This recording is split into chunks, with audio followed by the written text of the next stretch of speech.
Bonjour à tous, c'est toujours le frère Zoulou là dans l'émission dans la relation cachée de la parole du Dieu véritable. Je rends grâce à Dieu, le créateur du ciel, de la terre, de toute chose, de toute forme de vie, de ce qu'il est grand, glorieux et redoutable. Je remercie ce Dieu parce qu'il est bon, parce qu'il est fidèle, parce qu'il est unique et de ce qui vit inexplicablement hors de toute réalité. Donc aujourd'hui, par sa permission et par son esprit pur et puissant,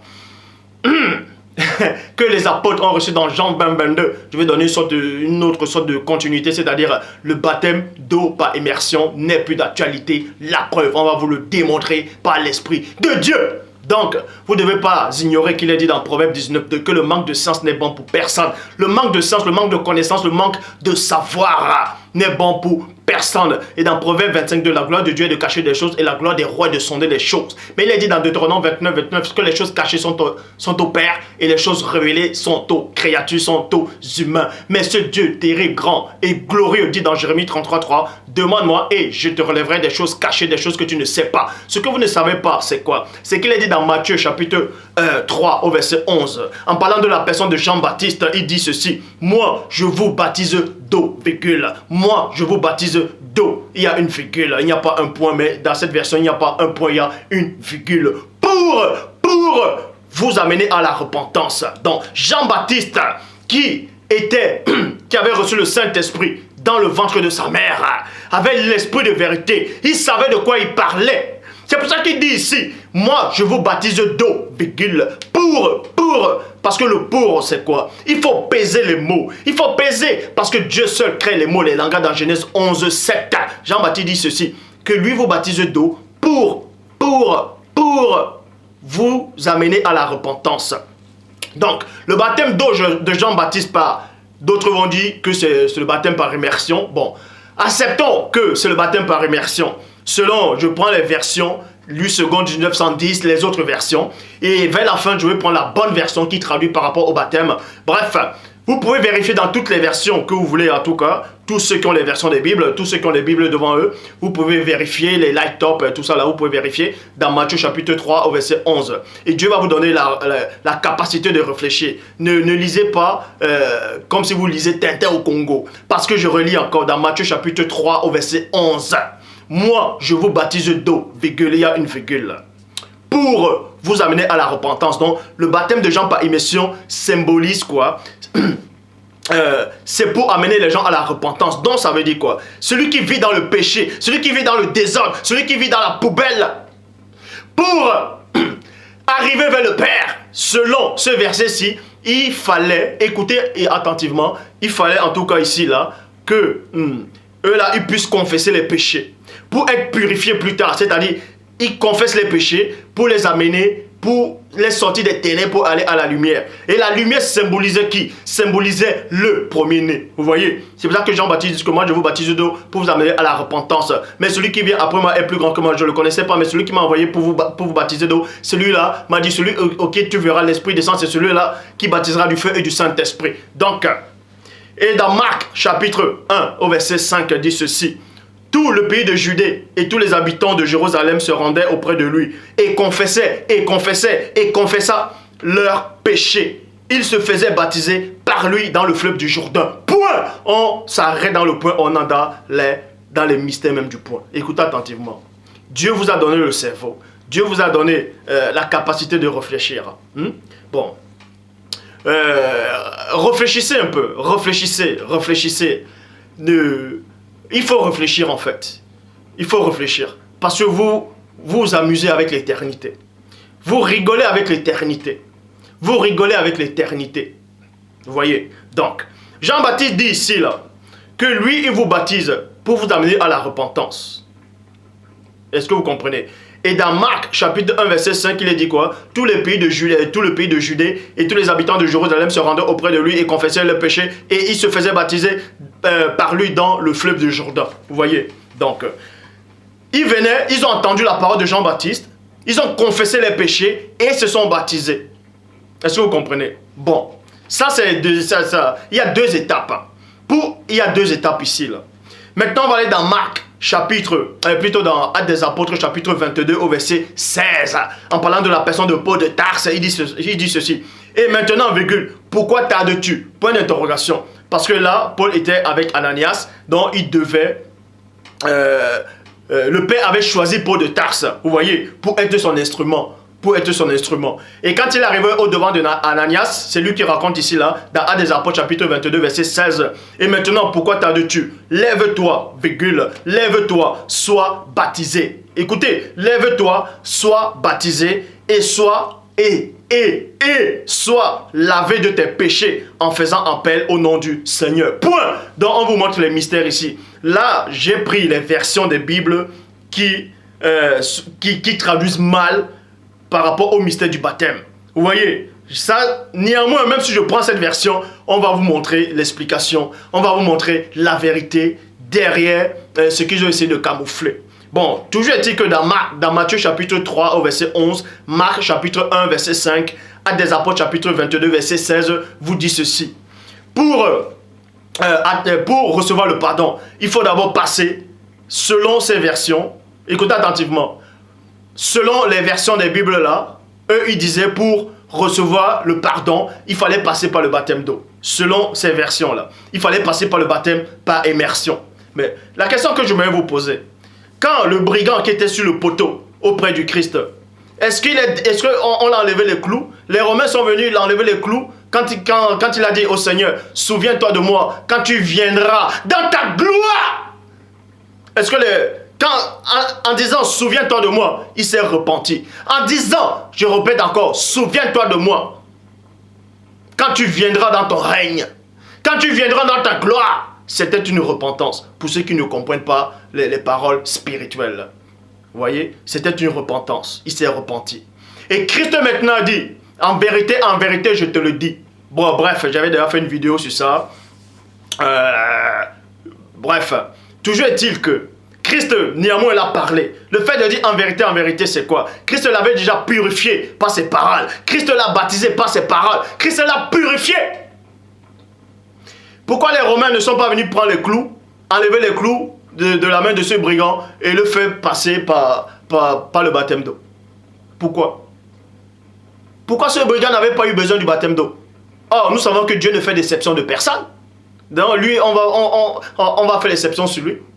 Sur ce brigand-là. Il n'a pas connu le baptême de Jean-Baptiste par immersion. Alors que le baptême de Jean, soi-disant par immersion, il fallait que tu confesses d'abord tes péchés et le baptême puisse te purifier, non? C'est ce que vos versions disent alors. Bon, nous allons donc raisonner. Dans Actes des Apôtres chapitre 2 verset 38, là c'est Pierre, Képha, Pétro qui parle. Il dit ceci. Pierre le dit, 2 points. Repentez-vous. Écoutez attentivement le message, écoutez attentivement. Ne lisez pas la Bible comme si vous lisez Tintin au Congo. Hein?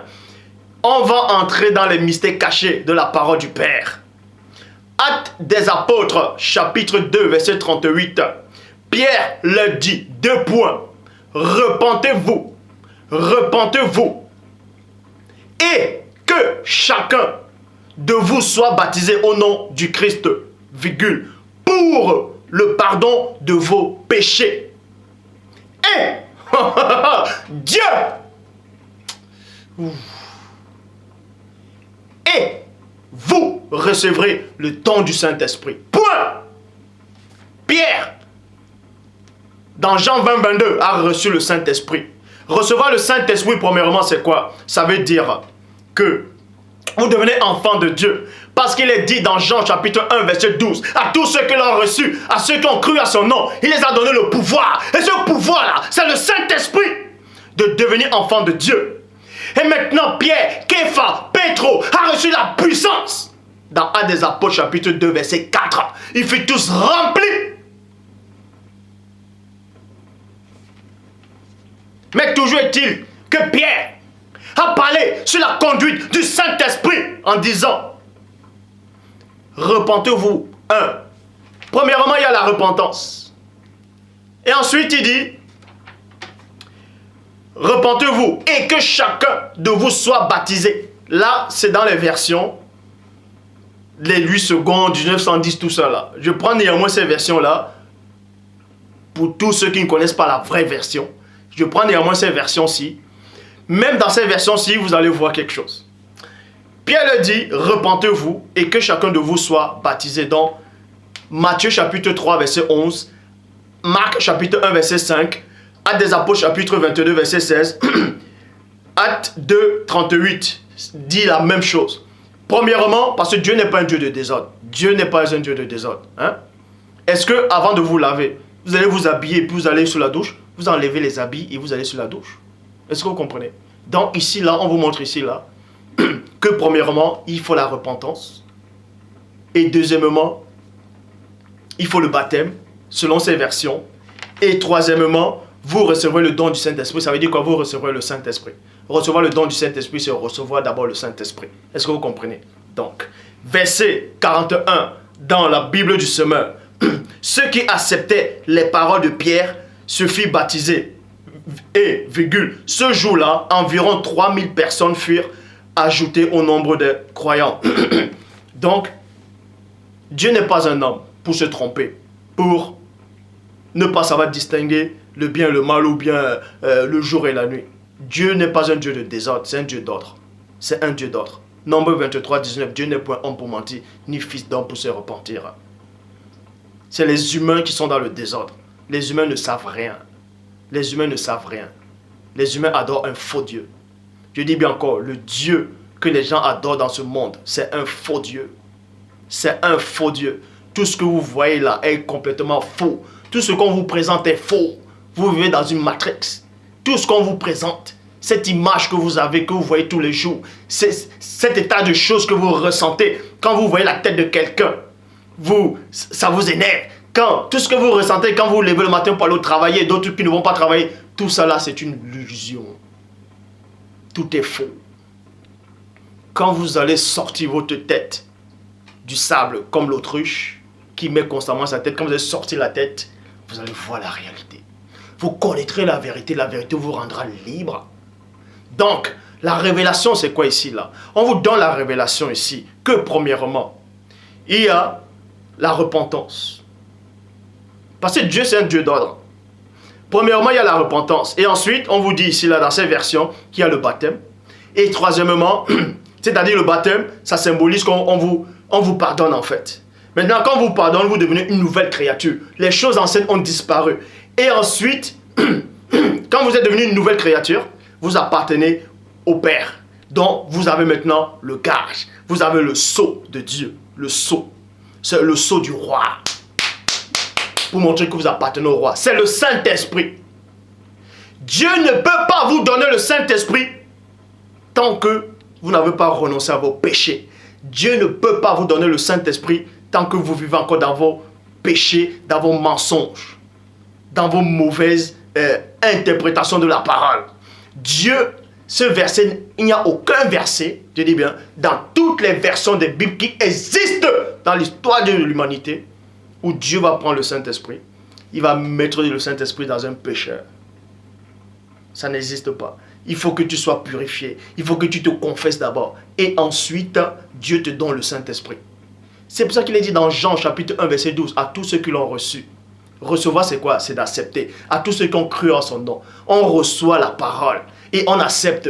C'est en acceptant, c'est-à-dire on se repent et on accepte. Et c'est là où l'Esprit, la présence elle-même du Père, vient s'établir en vous. Est-ce que vous comprenez? Nous sommes d'accord. C'est ce que Pierre a expliqué dans Actes des Apôtres chapitre 2 verset 38.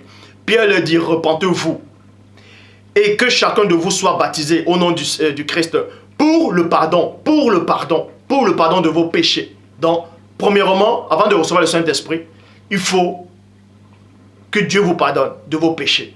Comme ça, il vous nettoie en fait, vous devenez pur. Et ensuite, vous recevrez le don du Saint-Esprit. Ça veut dire que vous recevrez le don du Saint-Esprit. Ça veut dire que vous allez recevoir le Saint-Esprit. Verset 41 dans la Bible du Semeur. Ceux qui acceptaient les paroles de Pierre se firent baptiser. Et ce jour-là, le nombre de environ 3000 personnes fut ajouté au nombre des croyants. Or, nous allons donc voir maintenant dans Actes des Apôtres, chapitre 10 au verset 44, en parlant de Corneille. Nous savons que Corneille c'était un païen. Un païen. Bon. Quand Pierre prononça encore ces mots, virgule, le Saint-Esprit descendit sur tous ceux qui entendèrent la parole. Verset 45. Tous les fidèles circoncis qui étaient venus avec Pierre, avec Képha, avec Pétro, furent étonnés de ce que le don du Saint-Esprit était aussi répandu sur les païens. Point. Maintenant, tous ceux qui n'ont pas de révélation vont peut-être penser que oui, mais ces païens-là vivaient dans le péché. Comment se fait-il que le Saint-Esprit est entré en eux alors que ce sont des païens? On sait c'est quoi les païens? Ce sont des gentils. Les païens qui vivent mal. Mais non. Même ces juifs-là, même c'est-à-dire ces fidèles circoncis qui ont assisté à cette puissance, à cette démonstration, étaient dans la confusion. Parce qu'eux-mêmes, ils n'ont pas compris les mystères cachés du Père. Mais Képha, Pétro, Pierre avaient compris cette révélation, avaient compris ce mystère. Et on va vous révéler pourquoi le Saint-Esprit est descendu sur les païens. Écoutez la révélation. Quand vous lisez dans Jean chapitre 15 au verset 3, il est dit quoi? Déjà vous êtes purs, virgule, à cause de la parole que je vous ai annoncée. Point. C'est ce qui s'est passé dans Actes des Apôtres chapitre 10 au verset 44. Quand Pierre a prononcé les paroles, Corneille a entendu les paroles, a recueilli les paroles, parce qu'il est dit dans Job, chapitre 4, verset 12, une parole est arrivée effectivement jusqu'à moi, et mes oreilles en ont recueilli des sons légers. Recueillir, c'est d'accepter, c'est d'héberger, c'est de faire entrer. Donc quand Pierre, Képha, Pétro s'est mis à parler, à annoncer la véritable parole du Père qui libère, à Corneille et à sa famille, à ce païen, il a accepté. Et cette parole l'a nettoyé. Cette parole l'a purifié. Et en cela, le Saint-Esprit entre en Corneille. Parce qu'il était purifié en ce moment, quand il a accepté les paroles. C'est la même chose que Christ dit à ses apôtres dans Jean chapitre 15, verset 3. Déjà, vous êtes purs à cause de la parole que je vous ai annoncée. Parce que les apôtres ont été purifiés par la parole qui sortait de la bouche de Christ. Et cette parole-là, c'est de l'eau. C'est le véritable baptême. Ce n'est pas le baptême par immersion, mais c'est le véritable baptême. L'eau, c'est la parole. Pour ça, on va vous le démontrer. Et ces juifs qui étaient là n'ont pas compris le mystère. Pierre, lui, il avait compris. Parce qu'il avait déjà vécu cette scène-là. Il avait vécu cette scène avec ses semblables et avec le maître. Il avait vécu cette scène. Et ça s'est reproduit. Donc, dans Actes, chapitre 10, au verset 45, il est dit: peut-on refuser l'eau du baptême à ces gens qui ont reçu le Saint-Esprit, tout comme nous? Point d'interrogation. Ça, c'est une mauvaise version. C'est une version qui est contre Dieu, pure et simple. Je le dis, je répète et je pèse mes mots. Tous ceux qui acceptent cette version-là sont conduits dans l'erreur. Tous ceux qui acceptent cette version-là ont reçu un esprit de confusion, d'égarement. Deutéronome 28, 28. Le Seigneur Dieu te frappera du délit d'aveuglement, d'égarement d'esprit. T'allais tâtonner en plein jour. Mais, si Pierre avait un seul instant dit: peut-on refuser l'eau du baptême à ces gens qui ont reçu le Saint-Esprit comme à nous? C'était une grande confusion, une grande contradiction. Le même Pierre vous montre ici, et le même Jean aussi vous dit que le baptême d'eau, pour passer par là, pour recevoir le Saint-Esprit, il faut passer par le baptême d'eau. Selon ces versions que vous avez reçues. Donc, il faut confesser vos péchés pour recevoir le Saint-Esprit. Alors, comment se fait-il que quelqu'un a déjà le Saint-Esprit, on lui demande encore de repartir se baptiser d'eau, alors que le baptême d'eau là symbolisait la repentance. Donc, Dieu donne le Saint-Esprit à quelqu'un, à un pécheur, le Saint-Esprit entre en lui, après il dit: mais là, cette personne va te repentir. Ça n'a pas de sens. Ça ne tient même pas la route. Ça ne tient pas la route. Ça ne tient pas la route. Ça ne tient pas la route. Donc ce verset-là n'a pas de sens. Ce verset n'a pas de sens. Puisque ce verset n'a pas de sens. Le Saint-Esprit est entré dans Actes chapitre 10 au verset 44 sur la famille des païens. Et dans le verset 47, Pierre demande encore aux gens là: mais est-ce qu'on va les refuser maintenant le baptême d'eau, puisqu'ils ont reçu le Saint-Esprit? Donc en gros, on va les refuser la repentance. Mais réfléchissez. Réfléchissez. Il faut réfléchir. Là, on est dans un domaine spirituel. Tout, bon, je vais vous expliquer. Ça, c'est une bouteille d'eau. Vous voyez? Ça, c'est une bouteille d'eau. Ça, c'est une bouteille d'eau. Depuis que Adam, depuis le premier homme, jusqu'au moment où, là où vous me voyez, jusqu'à la fin des temps, ça, on va prendre l'exemple que ça, c'est le monde spirituel. Et depuis le premier homme, toutes les civilisations ont fait que fleurer là. On touchait là, ils ont cru comprendre tout le mystère du monde spirituel. Et pourtant, il faut franchir tout ça là et entrer et boire tout cette eau. Faites attention quand vous voulez toucher des choses qui vous dépassent. Quand vous voulez toucher des mystères que vous ne comprenez pas. Ce n'est pas donner à tout le monde d'enseigner. Vous pouvez ressentir des sensations en croyant que vous êtes de Dieu, pourtant Dieu ne vous connaît pas. Cette âme-là, qui a voulu toucher ces bœufs-là, pour que l'arche de l'alliance ne puisse pas tomber. Il avait des bonnes intentions selon lui. Mais il est écrit que le Père l'a frappé et David a eu peur ce jour-là. Quand vous, en tout cas, je m'adresse maintenant à tous ceux qui se disent pasteurs, révérend bishop maréchal. Je ne vous déteste pas. Je ne prie pas contre vous. Je n'ai jamais prié contre vous devant Dieu. Et je ne le ferai pas. Parce que je ne suis pas venu pour ça. Je ne suis pas venu pour ça. Je n'ai la haine contre personne. Je n'ai pas la haine contre vous. Je n'ai pas de haine. Dieu m'empêche que je sois en colère. Parce que si je me mets en colère, je n'ai même pas besoin de pointer le doigt. Le fait seulement que je sois en colère, le fait seulement que je sois attristé, le Saint-Esprit va être attristé et le Saint-Esprit va vous toucher. C'est pour ça que je ne me mets pas en colère. Parce que j'aime toutes les créatures de Dieu, en tout cas les humains de Dieu. J'aime les humains du Père, mais je n'aime pas les actes. J'aime pas les façons de faire.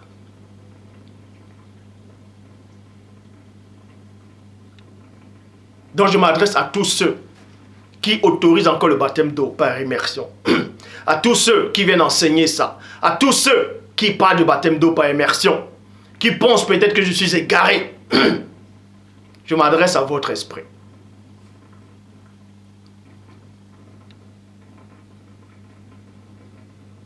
Vous qui êtes tellement sûr que vous êtes dans la vérité. Méditez un seul instant. Demandez à Dieu de vous donner cette petite révélation. De vous donner cette explication-ci.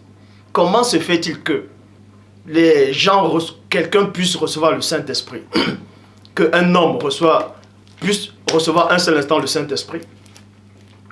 Et après, on lui demande d'aller se baptiser d'eau. Alors que ce baptême d'eau-là symbolise la repentance. Mais ça n'a pas de sens. Ça n'a pas de sens. Ça n'a pas de sens. La parole vous dit, n'attristez pas le Saint-Esprit qui est en vous. Ça veut dire quoi? Ça veut dire, premièrement, quelqu'un qui est saint, et il a le Saint-Esprit. Quand il commence à aller à gauche, à droite, là, il va commencer à attrister le Saint-Esprit. En cela, Paul dit, n'attristez pas le Saint-Esprit qui est en vous. Et celui qui vit dans le péché, celui qui ne s'est pas repenti, comment il peut plaire au Saint-Esprit? Comment il peut plaire à Dieu? Comment il peut plaire à Dieu? Vous croyez que quelqu'un qui ne plaît pas à Dieu, Dieu va prendre son esprit, va le mettre dans cette personne-là? Mais il n'y a aucun verset. Ce verset n'existe pas. Ça ne peut pas exister. Le Saint-Esprit ne voudra même pas. Il n'acceptera même pas d'y entrer. Il ne pourra même pas. Il ne pourra pas. Donc, Actes des Apôtres, chapitre 10 au verset 47, qui dit, peut-on refuser l'eau du baptême à ces gens qui ont reçu le Saint-Esprit comme nous, est complètement faux. C'est une hérésie, c'est une confusion totale. Cette version-là, c'est-à-dire ce passage-là, est diabolique. Est diabolique. Tous ceux qui ont accepté ce passage-là ont reçu un esprit de confusion, d'égarement total. Je vais vous dire une chose. Je m'adresse à tous ceux qui regardent cette vidéo. Il y a plein qui croient que Dieu m'a réellement envoyé. Il y a d'autres qui ne croient pas. Il y a d'autres qui sont dans la confusion. Il y a d'autres qui observent mes paroles. D'autres qui méditent. J'aimerais vous dire quelque chose. J'aimerais vous dire quelque chose. Hier, j'étais en pleine méditation.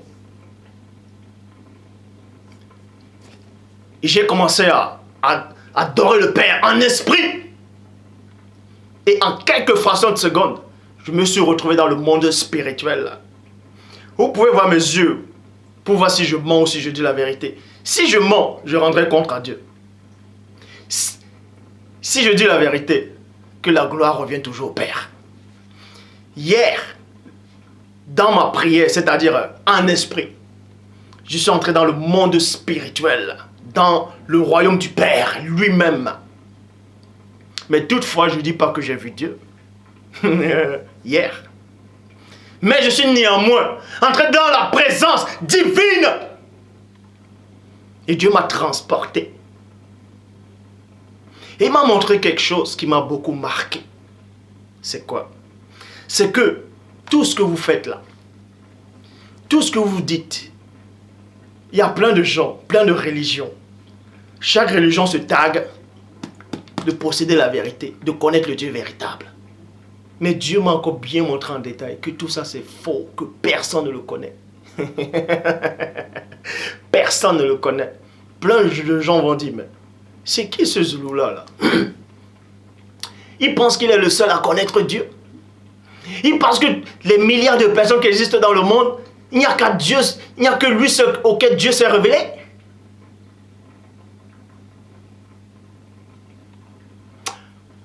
La parole me dit aussi que dans Job, chapitre 1, verset 6, or, dans cette version-là, il est dit que les fils de Dieu veulent un jour se présenter devant Dieu. Et Satan va au milieu d'eux. Et Dieu dit à Satan, où étais-tu? Et Satan répondit, de parcourir la terre, je m'y promenais. Et Dieu lui dit, as-tu remarqué mon serviteur Job? Il n'y a personne comme lui sur la terre. Il n'y a personne comme lui sur la terre. Mais autant de Job, il y avait des milliards de personnes. Mais Dieu néanmoins dit, il n'y a personne comme lui. Ceci pour vous dire que vous pouvez ressentir que vous êtes en train d'adorer Dieu. Vous pouvez ressentir des sensations. Vous pouvez ressentir que quand vous priez, Dieu est réellement là. C'est une sensation. Les bouddhistes le ressentent aussi. Tous les hindous là, qui prient Shiva, Kali, Brahma, Vishnu, Ganesh, ils ressentent aussi cela. Et plus que vous-même. Vous croyez que vous avez la foi plus que les hindous qui sont en Inde là? Ah non, ah non, ah non, je dis non. Parce que ces hindous là, je les connais. Je les ai vus. Quand on ouvre les petits hôtels là, ils voient une statuette comme ça. Ils ont l'impression qu'ils ont vu les dieux. Ils sont en transe. Croyez que vous avez plus de foi qu'eux? Non. Tout ce que vous pouvez dire. Donc, ce que le Père m'a montré hier en fait, c'est quoi? Peu importe ce qui se passe dans le monde. Peu importe les vidéos que les gens pourront faire sur Internet. Peu importe de traiter l'autre, que l'autre c'est un faux prophète, l'autre c'est un bon prophète, l'autre c'est un homme de Dieu, l'autre c'est pas un homme de Dieu. Tout ça, ça ne sert à rien. Parce que tout est déjà pesé. Tout est mesuré. Tout est pesé. Tout est pesé. Tout est pesé. Souvenez-vous, tous ceux qui lisent la Bible en fait, dans Jean 17, plutôt dans Jean 10, quand Christ dit, j'ai encore d'autres brebis qui ne sont pas de cette bergerie. De cette bergerie. Parce qu'il y a une bergerie où il y a déjà un nombre de personnes. C'est comme une bouteille. Il y a de l'eau. Tant que l'eau n'est pas pleine, non. Qui ne sont pas de cette bergerie. Est-ce que vous comprenez? Donc, il faut qu'ils reviennent. Ils remplissent la bouteille. Et c'est là où il y aura la fin. Et le même Christ revient dans Jean 17. Dans la prière sacerdotale, il dit,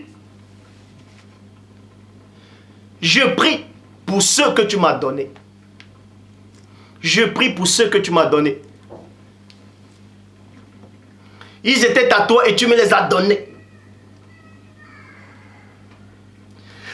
Je ne prie pas pour le monde, mais uniquement pour ceux que tu m'as donnés. Et vous savez ce que ça veut dire? Ça veut dire, et dans Matthieu 24, il est dit quoi? Ils feront des grands miracles et des prodiges au point de séduire les élus, s'il était même possible. Ça veut dire qu'il y a un nombre d'élus. Il y a un nombre d'élus. Même si vous lisez, il est dit, allez faites des nations mes disciples. Allez faites des nations. Il y a un nombre de personnes déjà. Et Dieu m'a montré cette bouteille-là, en tout cas spirituelle. Dieu m'a montré cette bergerie-là. Et le nombre de personnes qui doit être remplies, je connais le nombre de personnes qui doivent être remplies. Quand les témoins, je viens vous dire, et les 144 000 personnes iront au ciel, tout ça c'est faux. C'est faux. L'explication des 144 000 personnes est faux. L'explication des 2 témoins, c'est complètement faux. Il n'y a aucun humain qui crache le feu. Mais si on vous dit d'Apocalypse 11, que le feu sort de les bouches, ça boule les gens là, c'est une métaphore. Ce feu-là, c'est la parole. Je ferai une vidéo sur les 2 témoins pour vous montrer que ce n'est ni Élie ni Moïse. Les fausses explications. L'image de la bête qui monte de la terre, qui monte de la mer est complètement faux. L'image de Jézabel, c'est-à-dire Babylone la grande, la mère des impudiques, tout ça c'est faux. Toutes les explications qu'on a déjà données, là, tout est faux. Je dis bien, tout est faux. La bergerie, elle est comme ça là. Il y a un nombre de personnes là-dedans. Ça doit être rempli. Et Dieu m'a montré. J'ai vu la fin. Mais je ne connais pas le jour et la date. Mais j'ai vu la fin. Donc, toutes les vidéos que vous pourrez faire, tous les messages que les gens pourront apporter, que vous parlez d'amour, vous parlez de quoi que ce soit, tant mieux pour vous. Mais j'ai vu la fin. Je le dis encore. Et je le répète. Et je pèse mes mots. Et Satan lui-même, actuellement, il me voit. Il me guette de loin. Mais tu es vaincu. Chérubin jadis ouin. Tu es vaincu. Tu ne peux rien contre moi. Même si plein pensent peut-être que je travaille pour toi. C'est ce que tu les as fait comprendre, tu les as dupés. Ils sont tombés dans ton piège. Mais je vous le dis, avec certitude, avec assurance. Non pas que je souhaite, mais c'est une vérité. Je quitte ce monde-ci, dans cette dimension parallèle, dans ce monde physique, je vais directement auprès du Père. Je ne passe pas par le séjour des morts. Et je n'ai pas besoin que un ange vienne me chercher pour me faire traverser la route du grand mystère. Certes, il y aura un protocole. Il y aura des anges, des chérubins, des archanges, trône, dignité, domination, autorité et les ophanimes. Quand je vais quitter ce monde, ce temple, ce corps, il y aura un protocole. Je passerai directement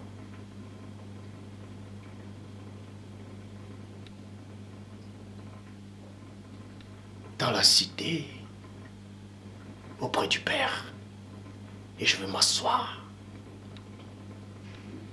Je ne passerai pas, soi-disant, dans votre sein d'Abraham. Non. Je passerai directement, tout droit, et je vais m'asseoir. Vous pouvez penser que je délire. Libre à vous, c'est votre pensée, ça se passe dans votre tête. Je vais m'asseoir.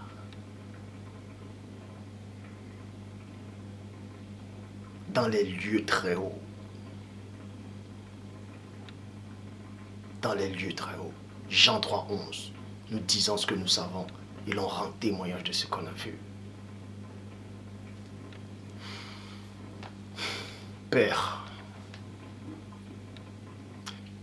quand est-ce que je vais quitter ce monde? Jusqu'à quand serai-je encore dans cette enveloppe, dans ce corps. Je te remercie, Père, pour ta patience, pour ton amour, pour ta bonté, pour ta fidélité, pour ta sainteté, pour ta gloire. Je m'incline, ô Père divin, devant ta grandeur, devant ta divine puissance. Toi qui vis inexplicablement hors de toute réalité. À toi soit l'honneur, la puissance, le règne. Je te remercie, Père, de ce que tu contrôles toutes choses. Je te remercie, ô Père, essence divine, de ce que aucun homme ne te connaît.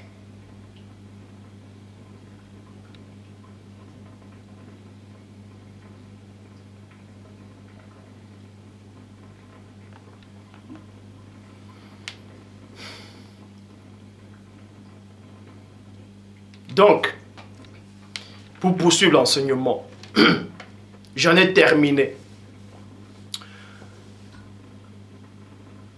Pierre, dans Actes des Apôtres, chapitre 10, verset 47, il dit, peut-on refuser l'eau du baptême à ces gens qui ont reçu le Saint-Esprit, tout comme nous? Ça, c'est complètement faux. Pierre n'a pas pu dire ça. C'est pour ça que dans la première phrase, dans l'une des premières vidéos par rapport au baptême, j'avais dit que si Pierre avait dit ça, il s'est contredit, soit il n'avait pas de révélation, soit il a mal agi. Bon. Personne ne peut recevoir le Saint-Esprit tant qu'il n'a pas confessé ses péchés, tant que ses péchés ne lui ont pas été pardonnés. Ça n'existe nulle part. Or, ici, là, dans ces fausses versions, on vous dit que les gens là, les païens là, Corneille et sa famille ont reçu le Saint-Esprit. Et maintenant, on leur demande de se baptiser. Et on les a baptisés d'eau. Pas immersion. C'est pas possible. Bon, verset 48. Et il ordonna de les baptiser au nom du Seigneur. Vous voyez, ça ne tient même pas la route. Ça ne tient pas la route. C'est pas possible. Or, la bonne version dit, en tout cas dans ce passage, dans la Bible de l'épée, Actes des Apôtres, chapitre 10, verset 47 à 48. Alors Pierre reprit, 2 points, n'entravez pas l'adverse, l'averse de la consécration, de la parole sur ceux qui ont reçu le Saint-Esprit aussi bien qu'à nous. Point. Ça veut dire quand Pierre, Pétro, Képha les a parlé, cette parole-là c'était de l'eau. Il les a nettoyés, il les a purifiés avec cette eau-là, comme Christ avait fait à Pierre. Et les Juifs qui étaient là n'ont rien compris. Ils n'étaient pas dans la révélation. Et eux, ça les a dérangés qu'un païen puisse recevoir le Saint-Esprit. Parce qu'eux, ils n'ont pas vu que la parole de Pierre était en train de les avait nettoyés. Eux, ils n'ont pas vu ça. Mais Pierre avait compris. C'est pour ça que Pierre dit maintenant, n'entravez pas, n'empêchez pas l'adverse. Tapez la définition, verse. La verse c'est quoi?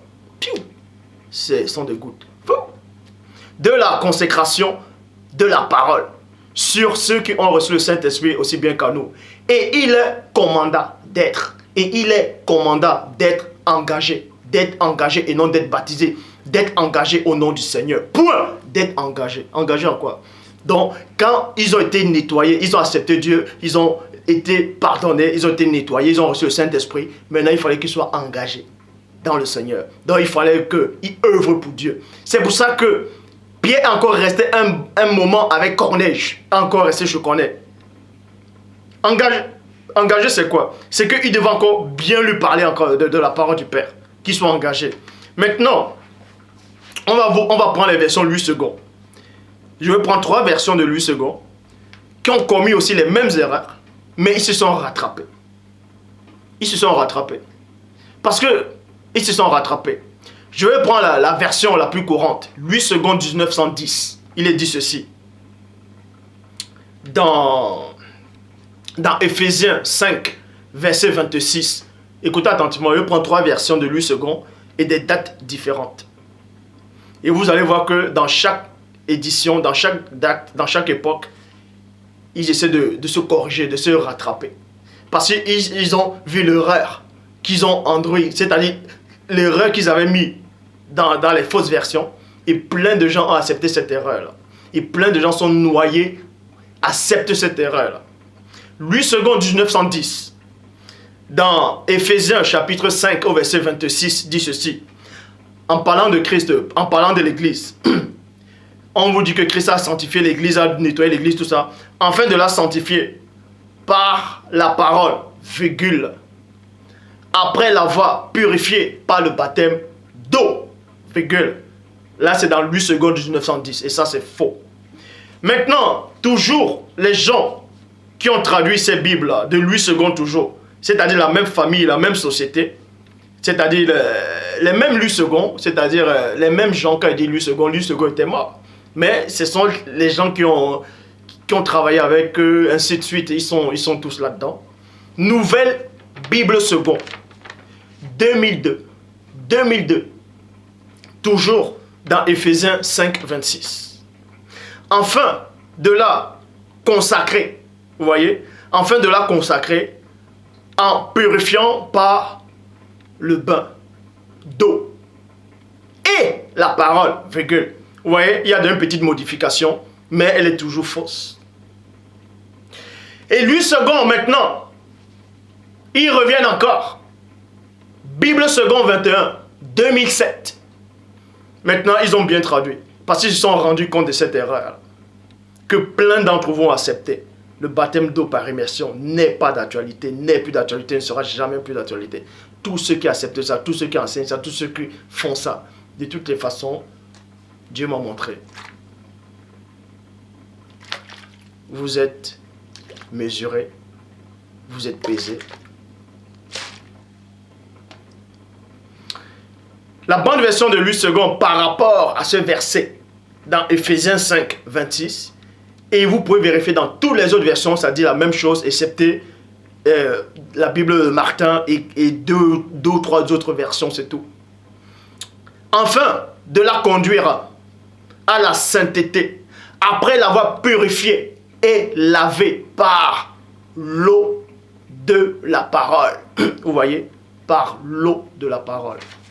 Par l'eau de la parole. Et c'est ce que Pierre a fait à Corneille. Il les a nettoyés avec l'eau de la parole. C'est ça le vrai baptême.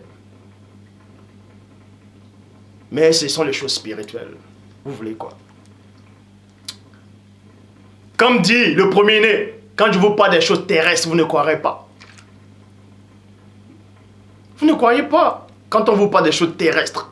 Mais comment vous allez voir? Comment vous allez croire quand on vous parle des choses célestes? Comment vous pouvez croire sans vous parler des choses célestes? Comment? C'est pas possible.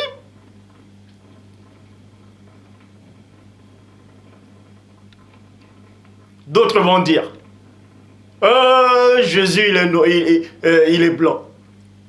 Qui s'appelle Jésus? Que de toutes les façons, on a juste parlé de la généalogie de Christ en passant par Joseph. Et Joseph, on sait que Joseph n'a pas accouché le Christ. Mais on parle de la généalogie de Marie dans la Bible, mais ce que vous ne voyez pas. On sait d'où Marie est sortie. C'est écrit, mais ce que vous ne voyez pas. Donc, par la grâce de Dieu, je ferai aussi une vidéo sur... il y a plein de demandes en fait. Je ferai des vidéos sur le sabbat. Est-ce que le sabbat est encore d'actualité? Est-ce que Moïse a réellement existé? Est-ce que l'histoire de Moïse a été piquée sur celui du roi Saigon d'Akan? Les deux témoins, qui sont réellement les deux témoins, les 24 vieillards, les 144 000 personnes. On va vous donner l'explication de toute la Bible. L'explication de toute la Bible. En détail, avec précision. Que Dieu soit loué.